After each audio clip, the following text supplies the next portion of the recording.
Welcome to the map room. Let's see what's hiding in the dark corners tonight. On certain October nights in a small Minnesota town in the late 1800s, people whispered about a sound that didn't belong. Hoofbeats. Slow and steady. The kind that made you stop in your tracks and listen harder. At first, you might think it was just a farmer coming home late or a neighbor's team of horses clattering across the rutted street. But the rhythm was different, heavier, and more deliberate. If you followed the sound, you'd see a shape moving through the dusk, a hearse, black and gleaming, rolling silently down the street. Behind it, figures walked in formation, mourners dressed in black, veils pulled low, hats tipped forward, no voices, no conversation, just the weight of grief moving past like a shadow. Some swore the coffin gleamed faintly through the glass panels, lilies stacked on top of it, the sweet scent of the flowers reaching them before the hearse itself was fully in view. And every time it ended the same way. The procession reached the corner of Main Street and Oak and vanished. No tracks in the dirt, no footprints, no faces you could name, just silence, and the sinking feeling you'd seen something you weren't supposed to. For years, no one could explain it. Was it an omen, a trick of the light, or something much older replaying itself again and again? For the people of Sauk Centre, the phantom funeral procession wasn't just a story, it was a question that hung in the air every October. Would the mourners appear again? Tonight, we're pinning Sauk Centre, Minnesota to the map, a place where the past refuses to stay buried. Welcome to History's Dark Corners, the podcast that pulls back the curtain on America's most unsettling stories one state at a time. I'm Melissa Hamblin, and today we're traveling to Sauk Centre, Minnesota. This is the story of the Phantom Funeral Procession. Let's set the scene. In the 1880s, Sauk Centre, Minnesota was still figuring out what it wanted to be. It wasn't a bustling city, but it wasn't a frontier outpost anymore either. It sat about halfway between the Twin Cities and Fargo, basically a stopover town. Stagecoaches and later rail lines pulled people through. But most people who lived here were farmers or shopkeepers, just trying to carve out something steady on the prairie. By October, the land around town had already gone to shades of gold and brown. Prairie grass bent and shivered in the wind, the smell of cut hay mixed with wood smoke curling out of the stovepipes. Main Street was the heart of everything. Just one narrow strip lined with wooden storefronts, all those classic false fronts painted in dark greens, sun-washed yellows, and barn reds. If you were standing there, you'd see swinging signs: General Dry Goods, Hardware and Tools, Rogers & Sons General Mercantile. And if you listen closely, you might catch the steady clang of the blacksmith's hammer on the far end of town. Now remember, this was before electricity. No glowing street lamps to wash everything in light. Just lanterns hung outside shop doors, their flames flickering and throwing long shadows across the dirt streets. By dusk, the town slipped quickly into darkness. And what about the people? There were fewer than 1,000 back then, mostly German, Scandinavian, and Irish families. They knew their neighbors, they knew who belonged on Main Street and who didn't. Which is important because when something unusual appeared in that kind of place, it didn't just stand out, it felt wrong. And Sauk Centre has always carried that feeling, that edge of unease just under the surface. Decades later, in 1901, the Palmer House Hotel was built downtown. Perhaps you've heard of it. For many ghost hunters, it's considered one of the most haunted spots in Minnesota. Guests and employees there still talk about phantom children, footsteps in empty hallways, and disembodied voices in the dark. The Palmer House may be the town's most famous haunting today, but that's a story for another time. For us, it's just proof that Sauk Centre has always been a place where the past refuses to stay buried, and it all began with a funeral that never should have been there at all. Now, October was crunch time in Sauk Centre. The harvest had to be wrapped up before the snow came. Men hauled hay into lofts, women packed vegetables into root cellars, kids carried baskets of apples and squash from wagons into pantries. Everyone had work, and everyone was racing against the clock. By 6 o'clock, the sun was gone. The prairie horizon swallowed the light fast, and Main Street dimmed into shadow. Travel this time of year was slow and rough. The dirt roads were rutted from wagon wheels and horse hoofs, and here's the part I love. If you lived back then you didn't just see who was coming into town, you could hear it. So close your eyes for a second and imagine it. A light farm wagon rattled fast, the board shaking, the hooves clattering in a lively rhythm. A delivery cart bounced a little, wheels squeaking on the uneven ground. So you could kind of tell who was coming into town before you saw them just by the noise their wagon made. But a hearse, that was a different sound entirely. It moved slowly, heavily. The hooves struck the dirt in an even, deliberate cadence. The wheels groaned instead of rattled, the sound dragging low and heavy like the weight of grief itself. You didn't have to see it to know what it was. You could feel it in the air before it rounded the corner. And here's the kicker. Cold air sharpened scent. If you caught the scent of lilies on a windless October night in a farm town with no florist on Main Street, you'd notice. Social life shifted with the season too. There might be a harvest supper at the church or a barn dance if you were lucky, but most evenings were quiet. By nightfall, the businesses closed, the town felt still. Maybe a dog barked down by the river, maybe a wagon creaked in the distance, but that was it.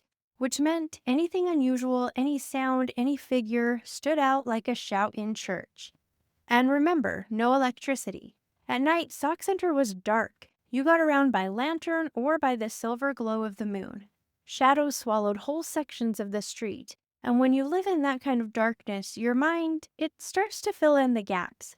A wagon at the edge of your vision might look like something else entirely. A figure in the distance could seem to multiply when you blink. The longer you stare, the less certain you are of what's really there. And here's the thing. In a place where everyone knew everyone else, strangers stood out instantly. A lone traveler walking too quietly, a wagon moving at the wrong pace, a scent that didn't belong, those details mattered. Because in Sauk Centre, the silence of October nights didn't just leave room for rest, it left room for stories. And when something strange did happen, it didn't take much for whispers to grow. The first stories about Sauk Centre's phantom funeral didn't come from headlines. They came from people, ordinary townsfolk. And the thing about small towns is word spreads, but it spreads carefully. Nobody wants to be the first person labeled superstitious or crazy. Many versions place the earliest sighting in the late 1870s. And right away that's tricky because memories blur, dates get fuzzy. But here's the part that matters. Something happened. Something strange enough that people remembered it, retold it, and passed it down. One story starts with a shopkeeper. He'd stayed late one October evening sweeping the floors of his store. The town was quiet, lanterns blown out, only a few lights flickering in windows. And then he heard it. Hoofbeats. Not fast like a farmer coming in late. Slow, heavy, and deliberate. The kind of sound that made him set his broom aside and step out onto the boardwalk. And there it was, a hearse, black and gleaming, rolling past his shop. Behind it, a line of mourners dressed in black, silent, heads bowed. Through the glass panels, he swore he saw a coffin smothered in lilies. He even claimed the sweet scent reached him before the carriage itself was in full view. They turned the corner of Main and Oak and vanished. Not walked out of view, not slipped into shadow, they were just gone. Another story comes from a farmer headed into town with a wagon full of corn. He was at the same intersection when the procession appeared. His horses froze, ears flat, refusing to go forward. He swore their breath came fast and visible, like they were terrified. He climbed down to calm them, keeping one eye on the hearse until it reached the corner and disappeared. No hoofprints, no wagon ruts, just an empty road. And there were plenty more just like this. No matter who told the story, the same three details always appeared. The slow, deliberate procession, the coffin covered in lilies, and the vanishing act at Main and Oak. Which is exactly why the kids took it up as a dare. If the adults said it happened, well, that made it irresistible. Groups of them would wait at the corner on October night, shoving each other, trying to laugh off the nerves, and most of the time, nothing happened. But sometimes one would gasp, grab a friend's sleeve, and whisper, "Do you see them?" Some swore they caught a glimpse, the edge of a black morning gown, the wheel of a hearse. Others swore they only heard the hoofbeats, steady and close, but saw nothing at all. One boy in the 1890s later admitted he took the dare. His friends had pushed him into it, telling him that he had to go to the corner alone if he really wanted to prove he wasn't scared. He laughed it off at first, chest puffed out, pretending he was braver than he felt. But when dusk settled and the lanterns on Main Street went dark one by one, the bravado started to crack. He stood there at the corner of Main Street and Oak alone. The night felt too quiet, the kind of stillness where every sound carries. He shifted from foot to foot, trying to convince himself it was just another October night. The air smelled of wood smoke and damp leaves. Somewhere in the distance he heard a dog bark, and then everything went silent. And that's when he heard it. The faint creak of wheels, the slow, deliberate clip of hooves on the packed dirt. His chest went tight. He told himself it was just a farmer coming in late, just a wagon. But as the sound grew closer, he knew it wasn't. From the fog at the far end of the street, the black carriage came into view. The glass panels, the coffin inside, lilies stacked on top, their scent drifting ahead of it. The boy froze for just a second, long enough to see the line of mourners following behind. They were silent, moving without a sound. And here's the part he admitted later. The thing that haunted him the most wasn't what he saw. It was what he didn't hear. No voices, no conversation, not even the sound of footsteps from the figures walking behind the hearse. Just silence broken only by the steady beat of hooves. And that was it for him. He bolted, ran the whole way back home without once looking back. And after that night, he never lingered on that corner again after dark. And honestly, can you blame him? It's one thing to swap ghost stories with your friends in daylight, but it's another to stand alone in the dark with nothing but the sound of your own heartbeat and realize that you are not the only one on that street. And the sightings didn't end with him. Decades later, people were still telling the same story. A postal worker in the 1970s swore he saw the hearse reflected in a shop window, coffin and all, but when he spun around, the street was empty. Another shopkeeper claimed the smell of lilies followed him home one October evening, even though no flowers were anywhere in town. The time periods are decades apart, but the stories are almost identical. And that's what makes this so compelling, because if it had been one person's story, then you'd write it off. If it had happened just once, you'd say it was a trick of the light. But when people across years, even across generations, tell the same story with the same details, that's when you realize that maybe this wasn't just a rumor. It was something people couldn't shake. And here's the other thing. People didn't just tell these stories, they felt them. Imagine being in a small town where you knew everyone's name, every wagon, every sound on Main Street, and yet sometimes you'd hear about neighbors swearing they saw a funeral no one else could account for. It left folks unsettled, even afraid. Some whispered about omens, others tried to laugh it off, but the unease clung to them anyway. And when it starts to take shape as more than just gossip, then it becomes a pattern. But the interesting thing about the Phantom Funeral Procession was it was never predictable. This wasn't some annual town event where you could circle the date on your calendar, but it did happen just often enough that people were on edge every October. And when it did show up, the conditions were always the same. Late October, that sharp bite in the air, light fading fast, fog rolling in low from the fields, the kind of night where sound carries and the shadows stretch longer than they should. And people start to notice patterns. In 1884, a shopkeeper claimed that after the hearse passed him, the smell of lilies followed him all the way home, even though he hadn't seen a single flower in town that day. Years later, another farmer said his horses, normally calm, obedient animals, flat out refused to cross Main Street and Oak. He tried shouting, he tried tugging the reins, he even cracked the whip, but nothing worked. The horses wouldn't move forward. He had to turn around and find another way home. And then there's one of my favorite accounts, a widow who said she saw the procession shortly after her husband's death. She wasn't looking for it, she was simply walking home from a neighbor's house at dusk when she heard the hoofbeats. At first she thought she was imagining things, her grief playing tricks on her. But when she looked up, she swore she saw the black carriage and coffin turn the corner at Main and Oak. For her, it wasn't just a phantom funeral. It felt like a sign that death was closer than she'd ever realized. And stories like that spread. Parents started warning their kids, don't go looking for it. don't stand at the corner hoping to see it, because seeing the procession wasn't just spooky, it was supposedly bad luck. Some even said it was a death omen. And of course, kids being kids, the warnings only made it more tempting. I mean, tell a group of teenagers don't go near the creepy corner at night, and where are they going to go? Straight to the creepy corner. Every fall, groups of them would dare each other, wait at the corner right at dusk, and most of the time, nothing happened. But once in a while, one of those kids would come running home, pale and silent, refusing to say what they'd seen or what they'd heard.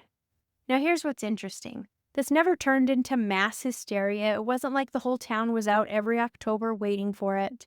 That's not how this worked. The sightings were just rare enough that they became something else, a legend.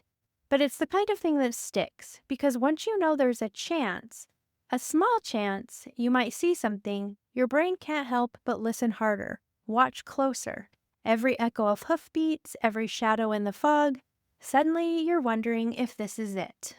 If you really want to understand why the phantom funeral procession rattled people in Sauk Centre, you've got to understand what death looked like in the 1880s. Because back then, death wasn't hidden away behind hospital walls. It was a part of everyday life.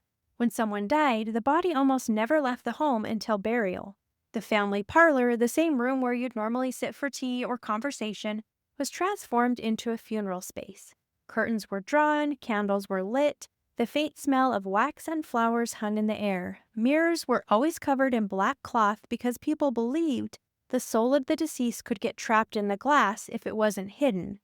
Others warned that if you caught your own reflection in a house of mourning, it meant death was coming for you next. So, black cloth went over every mirror the moment someone died. The coffin itself might be ordered from a carpenter or even built by a family member.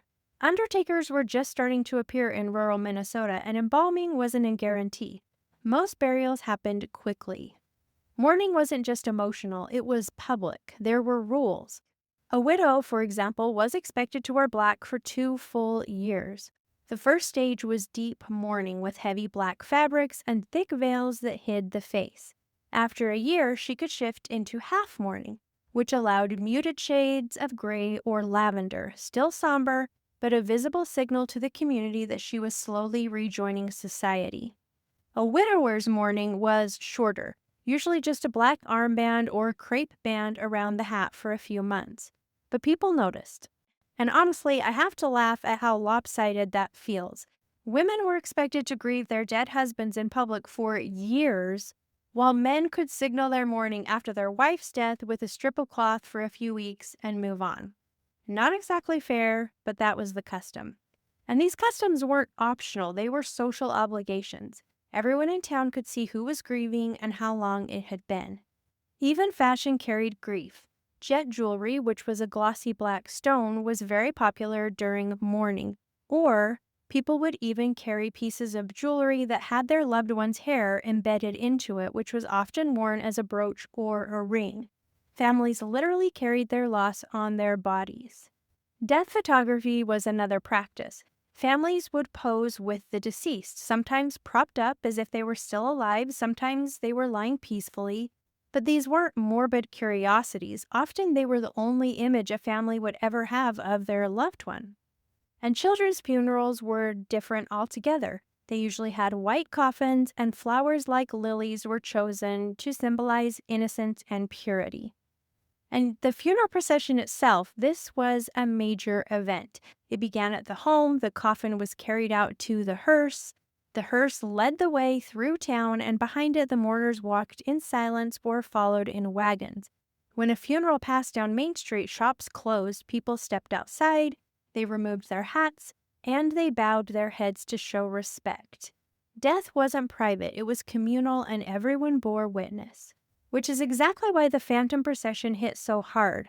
These weren't vague shapes people could confuse with shadows. They knew the sound of hooves, the grind of wheels, and the rustle of veils. They'd seen it dozens of times. So when that familiar image appeared out of nowhere and then simply vanished, that wasn't something you could mistake. It was a ritual everyone knew by heart, replayed at a place where no funeral had been called for at all. So here's the big question. What exactly were people seeing in Sauk Centre? A real funeral? A trick of the light? or something that doesn't fit neatly into either category. Theory number one is an optical illusion. And this is always the first stop, right? That maybe they were just seeing things explanation. And it does make sense on paper. Autumn nights in Sauk Centre were dim, foggy, and full of shadows. You've got lanterns flickering, fog drifting in from the fields, long silhouettes stretching across the dirt. A regular wagon passing through the haze could look strange, maybe even eerie. A few people walking together could suddenly resemble a funeral party. Then they turn a corner, vanish into the fog, and the story writes itself. But here's where that kind of falls apart. The details. People didn't just describe a wagon. They described the same things over and over. A glass-sided hearse, a coffin covered in lilies, mourners in black silence, and that kind of consistency doesn't sound like a random illusion. Plus, people were familiar with each other. If old Farmer Johnson is driving his wagon full of hay down the street, even if it's dark and foggy, I don't think people are going to mistake him for a black hearse and a funeral procession. Another explanation is cultural memory. Maybe there was one funeral in town that was really tragic, like particularly unforgettable, that etched itself into the community's consciousness. And over time, the story became part of Sauk Centre's identity. So when later generations said they saw the phantom funeral, maybe they weren't literally seeing it, they were experiencing the story that had been passed down to them so vividly that it felt real. The problem is, stories passed down like that usually shift and change. Details blur, embellishments creep in, but in Sauk Centre, the story always stayed sharp. Always the same hearse, always the coffin covered in lilies, vanishing at Main and Oak. And that kind of rigidity doesn't fit with folklore that's been retold for decades. It feels more exact than that, which is why some people think memory alone can't explain it. Then there is the theory that it's the power of suggestion, and this one's compelling because once a legend takes root, then your brain is primed to see it. If you've been told a phantom funeral appears on October nights, then the second you hear hoofbeats or catch movement in the fog, then your mind is already filling in those blanks. Psychologists call this confabulation, when the brain patches over missing details with what it expects to be there. And suggestion is contagious. If one person gasps and whispers, "Do you see it?" suddenly everyone else starts to. A shadow becomes a mourner, a creaking cart becomes a hearse, and that's how group sightings can snowball. But again, the sticking point is the details. Suggestion might explain a fleeting shadow, but decades of nearly identical reports, that's harder to chalk up to the imagination alone. And then there's the paranormal angle. In ghost lore, some events are so emotionally charged that they leave an imprint. I'm not talking about like interactive spirits that are trying to communicate with the living. It's almost like the event simply replays like a recording. So imagine a particularly tragic funeral, maybe a child, maybe a young woman, someone who was beloved in town.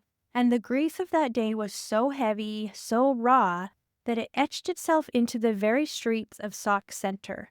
And now, every so often, when the conditions line up just right, the fog, the chill, the fading light, then that recording, that memory, plays itself back. The same hearse, the same mourners, the same lilies, every single time. Residual hauntings don't change, they don't improvise. They repeat exactly like a scar reopening. And if that's what's happening here, then the phantom funeral isn't just a story. It's history replaying itself again and again for anyone unlucky enough to witness it. And I'll be honest, this is the one that gives me chills because it makes me wonder if grief itself can stain the land, if places really hold on to moments so painful that they refuse to let go. So which one is it? I'll admit that my favorite theory is the memory on repeat. There's just something about the idea of a community carrying one tragic moment so tightly that generations later people still see it play out. I don't know if that makes it a ghost story or folklore or some strange in between, but it feels like the kind of haunting that says as much about the living as it does about the dead. But even if that's not the answer, none of these theories explain everything. Illusions don't explain the lilies, memory doesn't explain the silence that people hear, suggestion doesn't explain the terrified animals, and even the paranormal explanation, neat as it is, doesn't tell us why.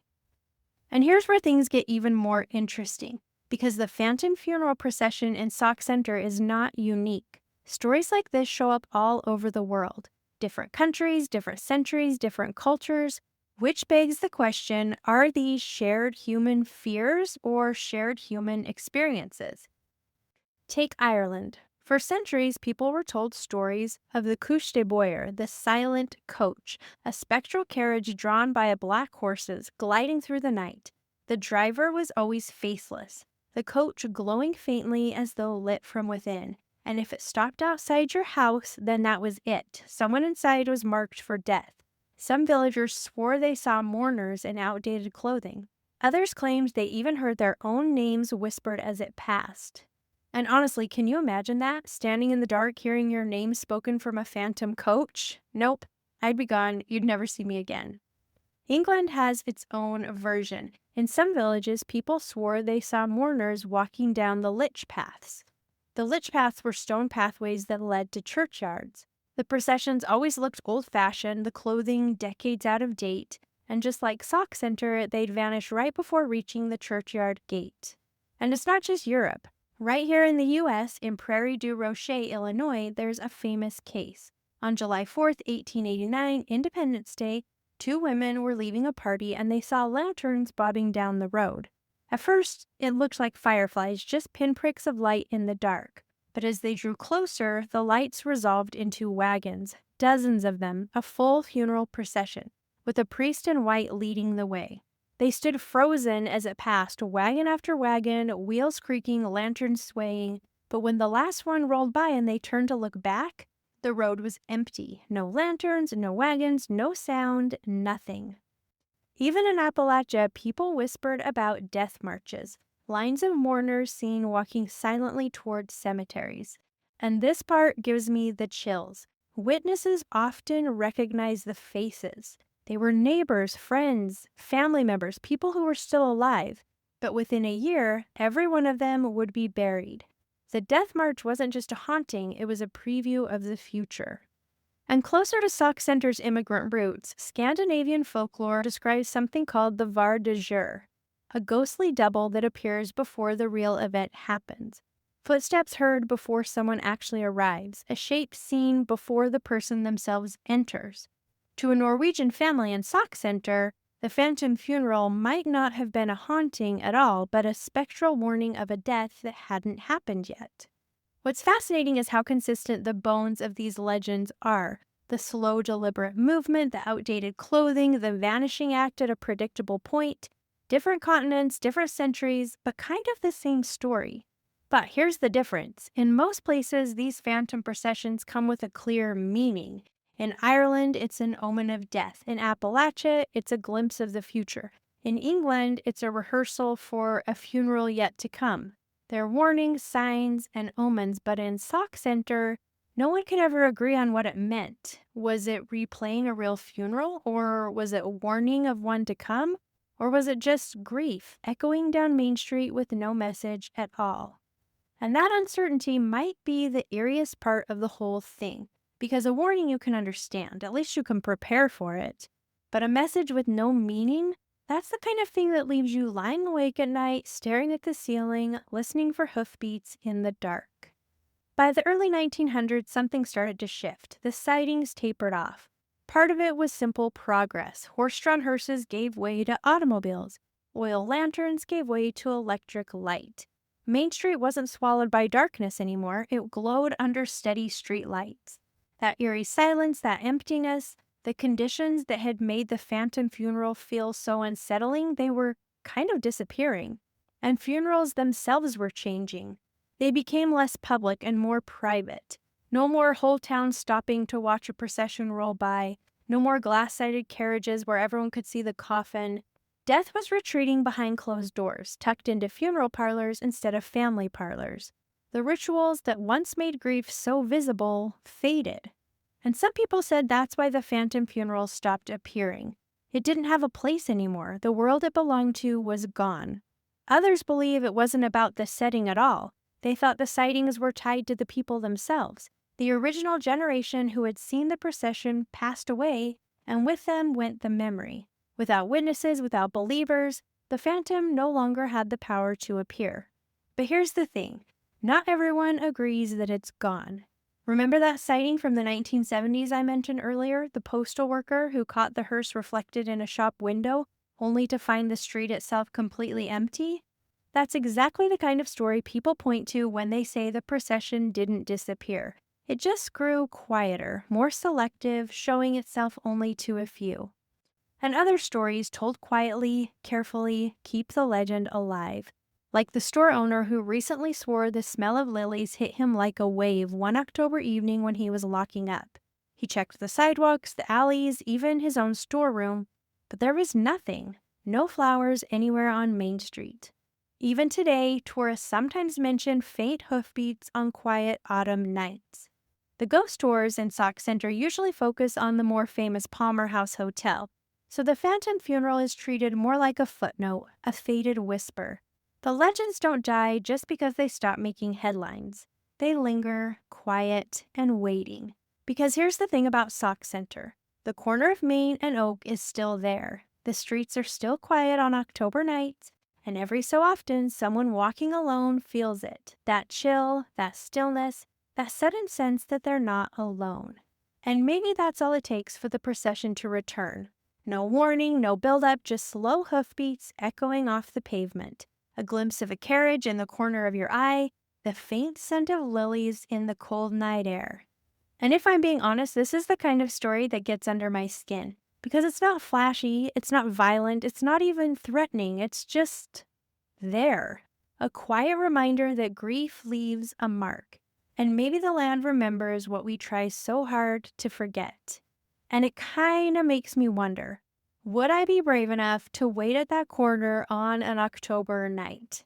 Part of me wants to say yes, but the other part, the bigger part, knows I'd hear those hoofbeats, smell the lilies, like I would run for it. What about you? Would you stay? Would you wait for it to pass? Would you run? Or would you pretend you didn't hear a thing and keep walking? The phantom funeral procession of Sauk Centre may have faded from daily memory, but the echoes are still there, waiting for the right night, the right silence, and the right conditions. So next time you find yourself on a quiet street in late October, listen closely. If you hear hoofbeats in the distance, don't be too quick to dismiss them, because maybe, just maybe, the procession has returned. And this is just one story among many. Another pin in the map, another shadow uncovered. If you enjoyed tonight's journey into Sauk Centre's Phantom Funeral Procession, don't forget to follow History's Dark Corner so you never miss an episode. I'd love it if you could take a moment to rate and review. It helps more people find these stories and it keeps the lanterns burning here in the map room. If you've got your own hometown legends, strange stories, or eerie folklore you'd like me to explore, you can always reach out at historiesdarkcornerspodcast@gmail.com, or you can find me on social media under History's Dark Corners. I'd love to hear from you. Until next time, keep your lanterns lit, because the darkness is never empty, and there's always more to uncover. I'll see you in the next Dark Corner of History.